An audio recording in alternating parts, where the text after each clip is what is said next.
2018 for Somerset. Are you impressed with what the club managed to achieve this year? I think it was a pretty decent year for us, yeah. In comparison to where we were the season before, it was a massive improvement to where we were. The challenge to remain, obviously, and produce better cricket in the Championship was probably the biggest thing, that we turned it around dramatically. I think you saw a few things with a few bowlers who really sort of almost turned that corner, hopefully with a little bit more experience.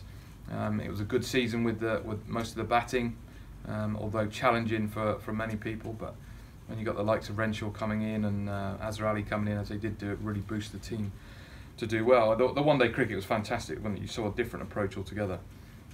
The way that we went about, especially the batting in T20 and in 50-over cricket, was brilliant. So I think it really sets the tone really going forward for a good young side. Are you impressed by what the captains did this year?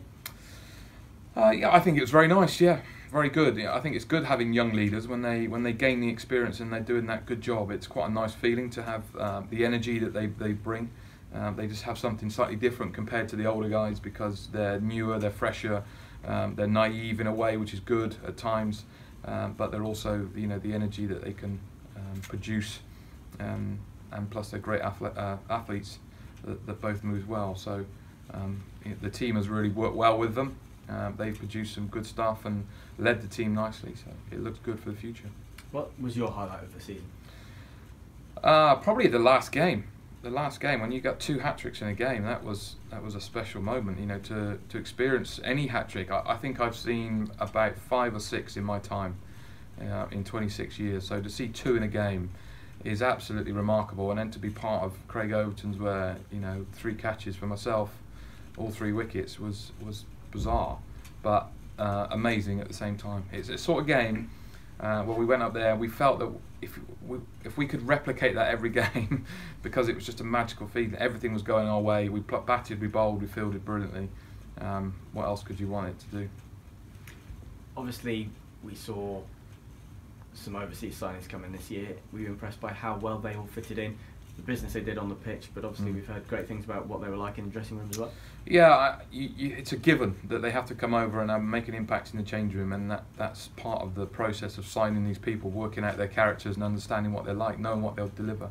But it was great. Renshaw at the start, I think, gave us a big impetus into what we were trying to do. So the way he played on a couple of tough pitches, especially the game against Yorkshire, he got 100 before lunch. Again, I'm not sure I've seen many of those with people get hundreds in a session, especially on the first day in April, in that fashion, in the way that he did, was absolutely brilliant. And it gave us that, got rid of the anxiety about how we were playing, got us ahead of the game, got us a couple of early victories, really put us in a good place to be. So Azhar then came in, he was superb in the change room, also complete opposite sort of character to Renshaw, a lot more down to earth, a lot more calmer than Matt, but equally has a good enough impact in what they were trying to do.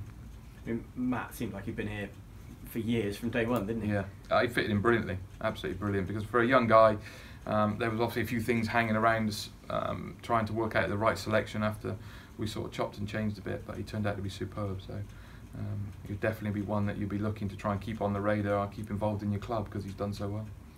Are you pleased that we've managed to retain essentially the entire squad other than Johan Myberg, who's retired? It was important, wasn't it, to maintain the nucleus of the squad that's done so well this year?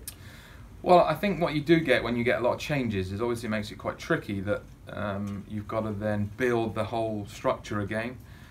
When you keep the same sort of balance of the team, it really makes a difference then when you come to sort of April time, when there's been most of the guys have been away over the winter.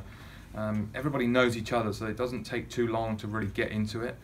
That's one thing sort of ticked off, but it's still not good enough to accept that that's just going to lead to success. It's good to keep the same team, but we need to make sure that we're step back up onto it, because if you don't, you take your eye off the ball and suddenly things catch up with you. How would you describe your season personally?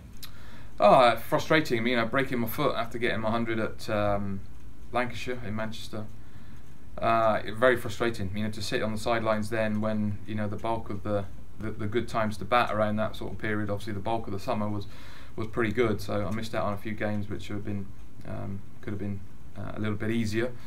But Challenging at times. I thought it was tough at the start of the summer, quite tough towards the back end when you get into September and a lot of dew around. But it was a challenge. I'd like to have done better, as always, but I think you always expect more of yourself. What are your plans for the winter? Same thing. So I'm really busy with various different parts. So Taunton School starts back soon, getting all the work and the coaching I do in between our training. So we report back here the first week in November. So combining that and Taunton School together. England scouting stuff, I know it's a little bit quieter in the winter. We still have various different points where we meet up to do things. Lots of work, a couple of testimonial events still to go, which are still sort of planning. Then work with the Professional Cricketers Trust and Team England, which I'm involved with there as well. So, you know, there's not enough days almost in the diary just to try and keep going. So I'm trying to work it all out.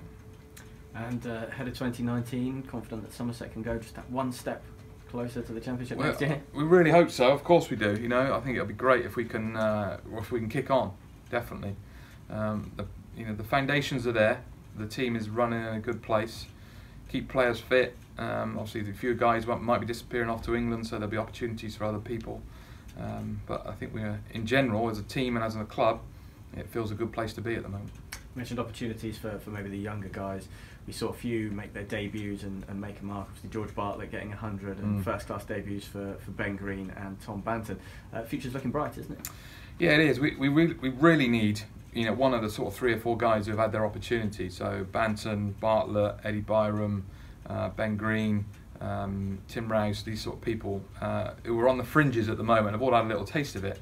We really need 1 or 2 of them to really break through, because then they can forge their own sort of opening partnership leading forward, to take the team on from there. So it does look good, and I think it's encouraging that we're producing our own.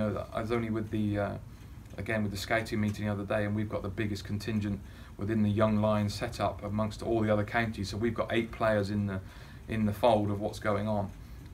Where the closest after that, I think, is about 5 from other counties. So, I think that speaks wonders of what the academy is doing. It'd be great if we can see one of them really burst on and put in a real magic season. So that's the challenge for all of them.